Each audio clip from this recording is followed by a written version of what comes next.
Looking out for your money tonight, gas prices have taken a big leap. They are now topping $3 a gallon. And motorists fear it could be 2008 all over again. 24-Hour News 8's Ann Schieber went to the pumps to find out the best ways you can strike back. Good evening, Larry. Gas prices have jumped 28 cents in just the past week, according to GasBuddy.com, and no one is sure if they're close to peaking yet. It is again becoming a sore subject of motorists. Gas prices. Woo. Quick answer. Okay. Very high. Too high, phrase last mentioned in 2008. According to GasBuddy.com, prices are averaging $3.09 in the Grand Rapids metro area. They were 4 cents lower yesterday, 46 cents lower this time last year.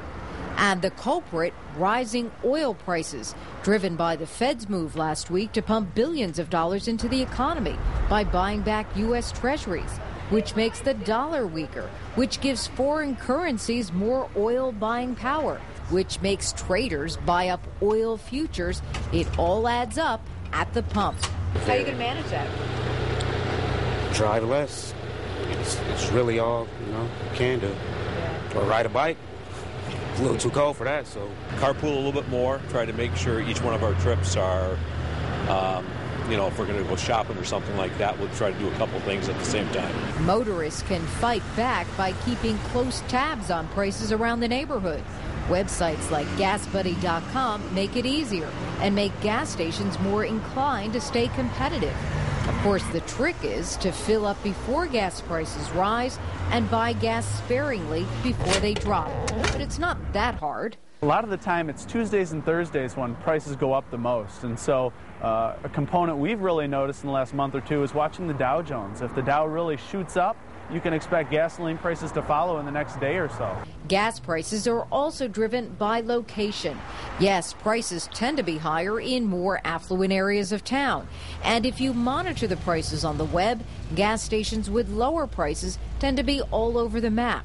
But the higher ones seem to stick to a target location, at least this week. We've really known a lot of stations do attempt to have the lowest price so that they get noticed. Even in the last couple of weeks, there's a couple stations in Kentwood that have specifically lowered their prices just so they can seemingly get on the top of that low price list. Now, if you want to get a heads up on when prices are going to be coming up or down in your neighborhood, according to feedback on GasBuddy.com, the first name to be changing prices is typically Speedway, between 9 and 10 in the morning. At the pump, Ann Schieber, 24-Hour News 8.